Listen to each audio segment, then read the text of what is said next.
In this video, I'm going to talk about how to prep, plan, and permit for a major house remodel. And we're going to do it right now.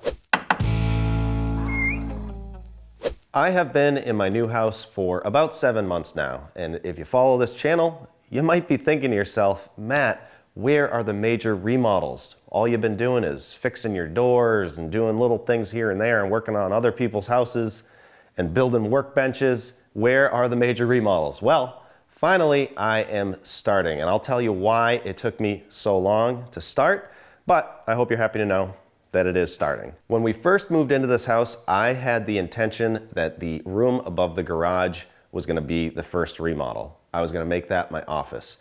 But I've set up shop in the basement, and to tell you the truth, I'm pretty comfortable down there right now. So I'm not worried about doing that first. And this is all my first tip with planning, is to work it out with your significant other, whoever you live with, to figure out and think about it over and over and over again, and to live in your house before you go changing anything. What's gonna work for you? For instance, I'm working in the basement and it's totally fine. But there are some things in this house that we could do to make our lives easier. And that's what we're choosing to do first. This entrance here from the garage is the one that we use 98% of the time. So this area becomes kind of a dumping ground. Coats, keys, wallet, mail, this needs to be cleaned up. This is a mess. We got a shoe rack right here. So after doing this over and over again, we decided this stuff would be great in a mudroom. That's the first thing. As you walk in here, you see this. I very much dislike having this basically in the hallway, but we use this a lot. And we have a bunch of overstock food and drinks and stuff in the laundry room in the basement right now.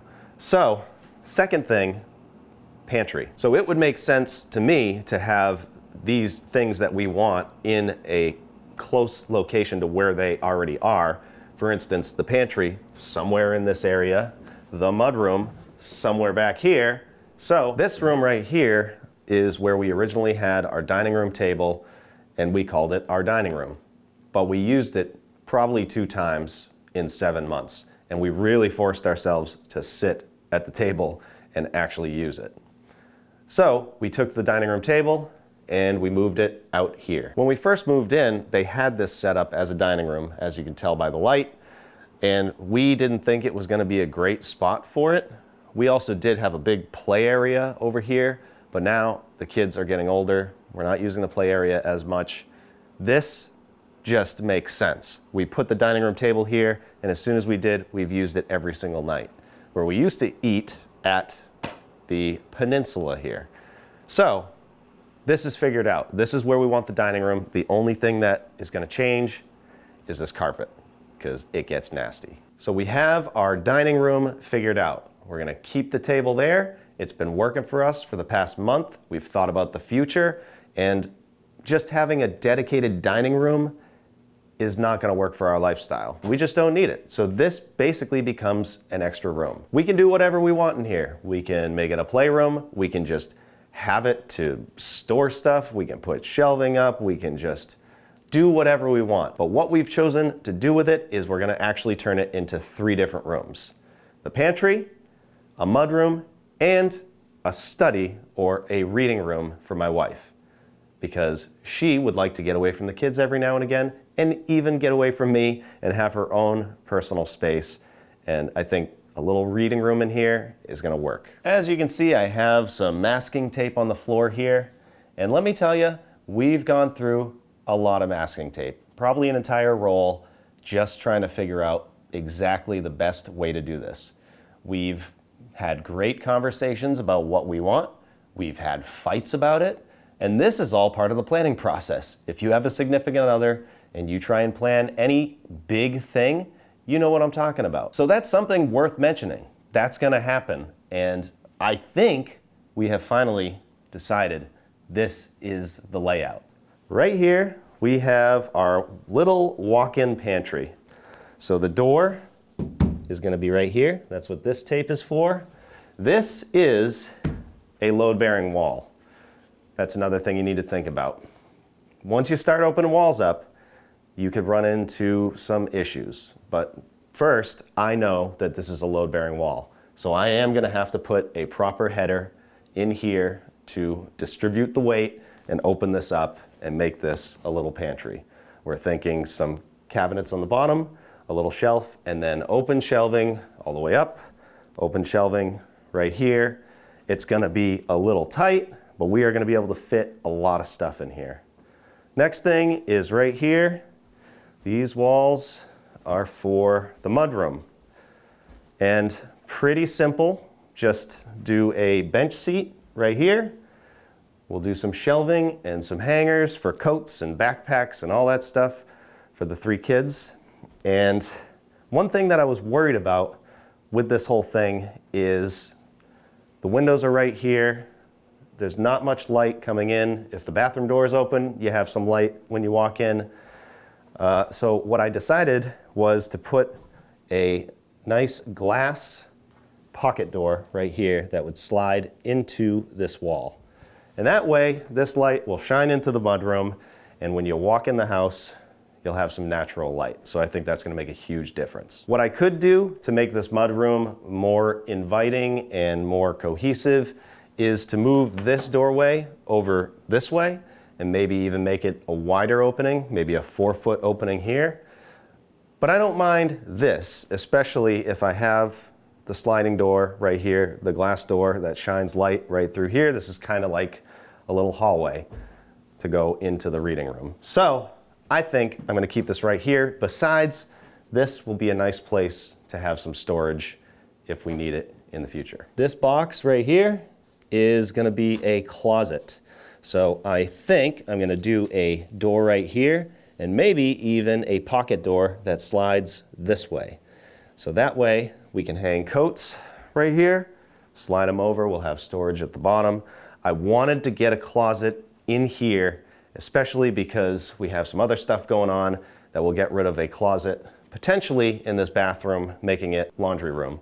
So I want to make sure we keep that in mind. It's another thing, if you take something away, think about the future. If you're taking away a closet, you're going to want a closet somewhere else. Just think about that, what you're doing in the future, what you might take away, what you might add, and try and work it into every single project you do on your house. So now we have the study or reading room, whatever you want to call it, library we can call it. My wife is really into books, so we're going to plan on putting a bookshelf in here, putting a big fluffy chair in here, and have a nice place for her to relax in.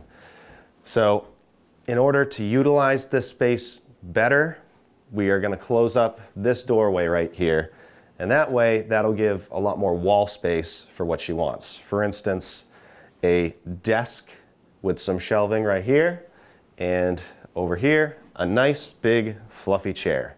And really that's her only wants, just besides a door where she can kind of escape. So this room, pretty simple. So that is the basic layout of these 3 rooms. As I said, we went through a ton of different ways we could do this. And this isn't gonna be just easy peasy, put up walls and finish it off and you're done kind of thing. There are some things that have to be taken care of. For instance, this baseboard heat. Now that I'm making this room smaller, this is gonna be way too much heat for this little room. Besides, I am putting this wall up and there's gonna be less heat on this side. So I'm going to plan on reducing this heat, making it smaller for this room, and taking a piece and putting it probably in the mudroom. Things like that are things that you should be planning for. Another thing, simple switch right here. I put my wall, so it's gonna go basically right where that switch is.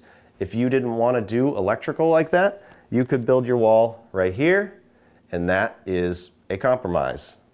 Avoid doing electrical, but you make the room smaller.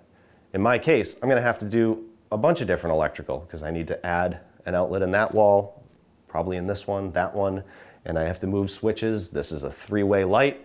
I have to eliminate that and put lighting in all these rooms.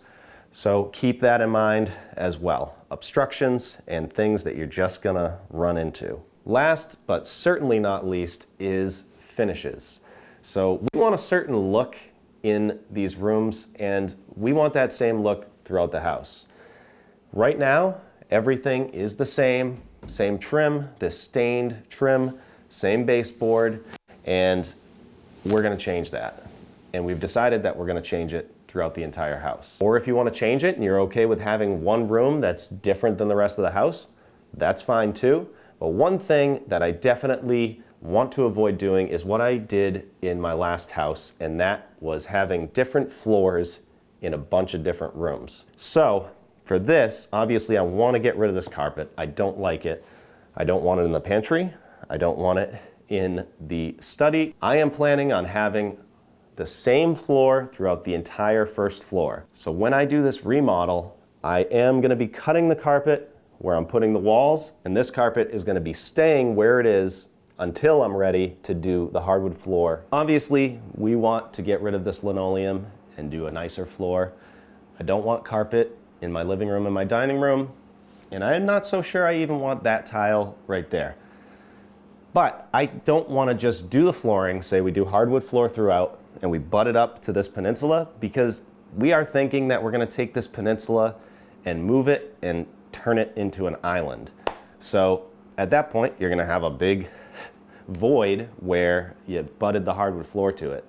So that's another thing to think about. There's a lot of steps to it. You figure out what floor you want for the remodel you're currently doing, think about how to incorporate that into the entire house, and think about the remodels in the future that's going to affect.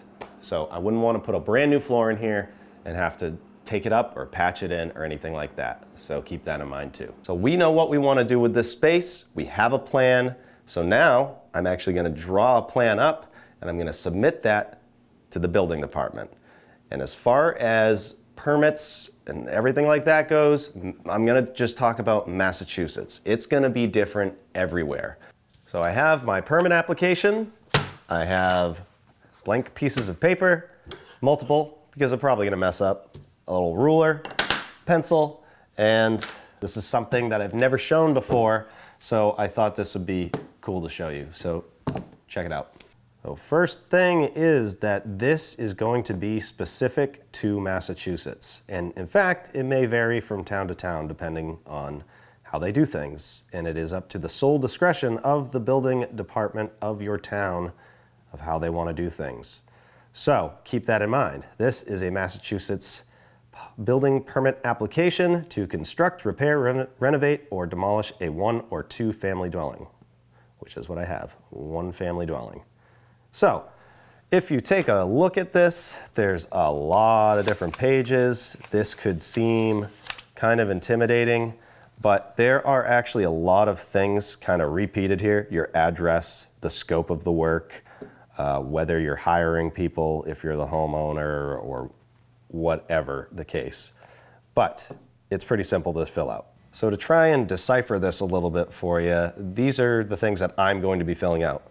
Right here, I'm just going to be filling out my property address. All of this, assessor's map and parcel numbers, zoning information, property dimensions, building setbacks, all this stuff is if I was doing an addition or something like that. But I'm just doing a remodel, so I don't have to worry about any of this. Property ownership, whether somebody is doing the work for you or you're doing it yourself, put your name here. Again, the address and telephone number, email address, all that. Easy peasy. Here's the most important thing. Description of proposed work. You have new construction, existing building, owner, blah, blah, blah, blah, blah.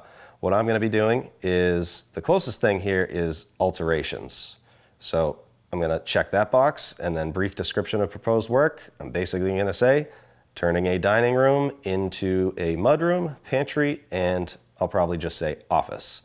And if there was anything else that I wanted to put in here, I could do that, but we can keep it short and sweet. This one right here is interesting. This is estimated construction costs.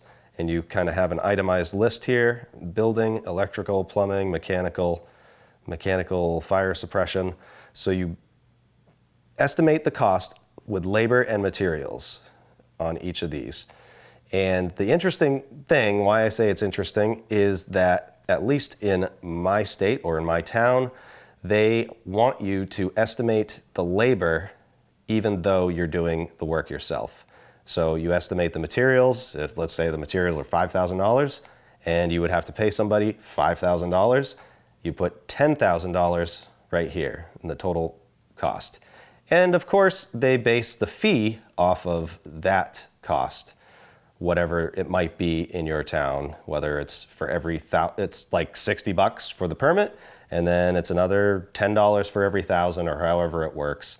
And then they'll put their fee here, official office use only. This whole page here basically is to cover everyone, especially the homeowner. And this is kind of why it's a good idea if you hire somebody to make sure they pull a permit or you pull a permit and you fill all this out, because what this does is it protects you. So if you hire somebody and they don't pull a permit, the town will have no information on whoever you hired. You don't know if they have insurance. Even if they tell you that they do, you don't know that for sure. So when you pull a permit, you get things inspected, they go to your house, they make sure it's done the right way to protect you. So that is a very good reason to pull a permit if you are hiring somebody. Now, because I'm pulling my own permit, I really don't need to worry about any of this. So right here, if you hired somebody with a CSL or a construction supervisor license, you'd fill out this section. This one is for an HIC or registered home improvement contractor right here.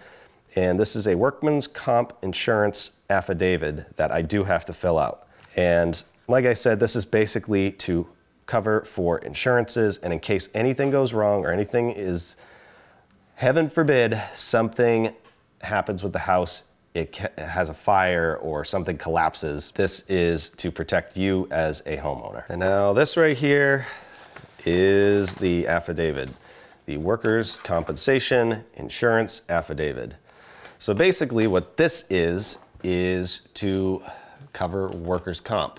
Let's say that you're filling this out as a contractor and you're a sole proprietor. Well, you don't necessarily need workers' compensation. So it has all these check boxes here. That's the one you would check. Or if you do have employees, you check that box and you fill out your workers' comp information and you attach the policy and all that stuff. For me, the box I need to check is right here. That is, I am a homeowner doing all work myself. No workers' comp insurance required, it says here in parentheses. So I have to check that box and sign away and basically stating that I'm doing the work myself. I don't need workers' comp insurance. And then I attach that with the permit. This is actually a new page for me because this is the first time that I'm pulling a permit in this town, because this is my first job, as you know.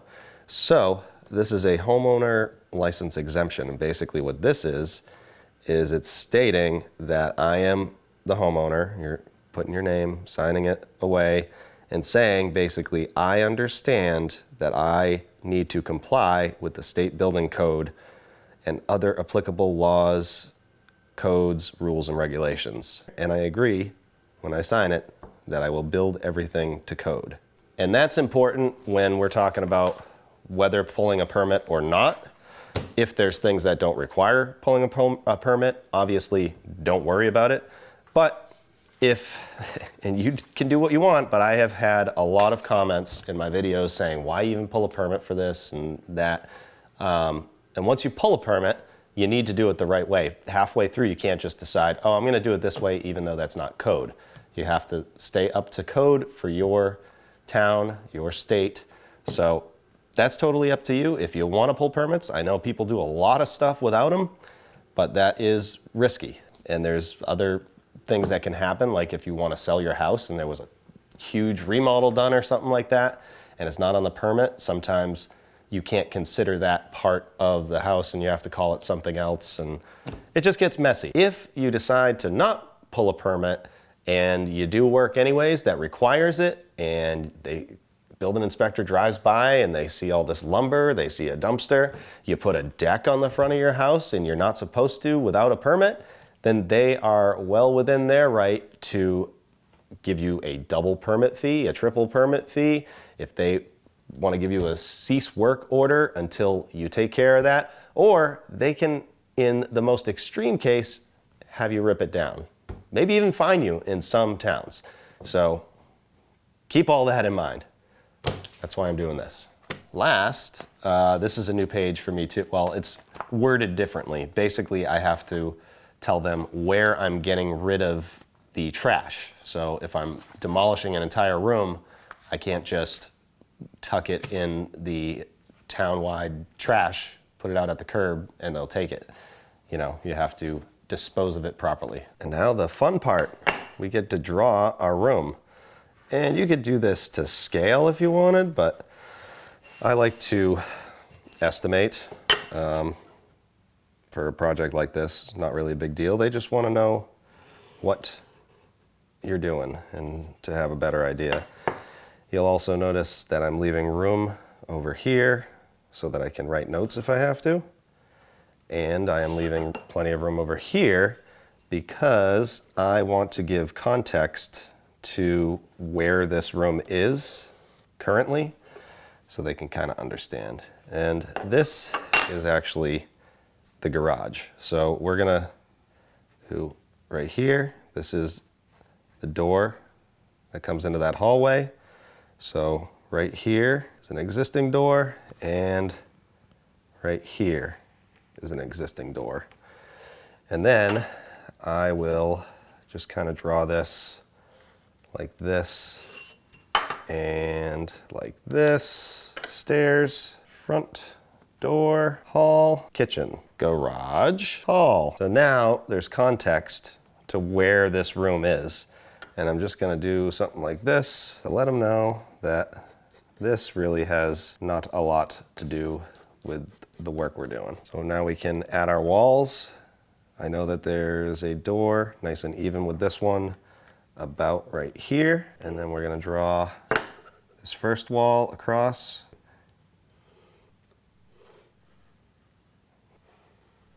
That looks about right. So with these walls, since they're gonna be new, I'm actually gonna make them kind of dotted lines, and I'll write a note in here. You could also do this as you draw them.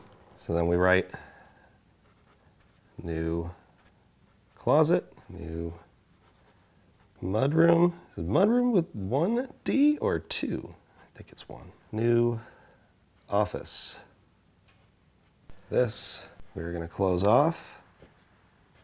Existing cased opening, new pantry, and we're shifting this door over here and we're going to open this wall up.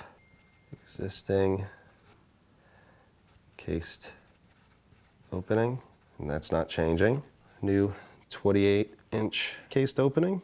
I'm going to write an arrow right here. Load bearing wall. 2 by 10 header, glass, pocket, door, these right here, window.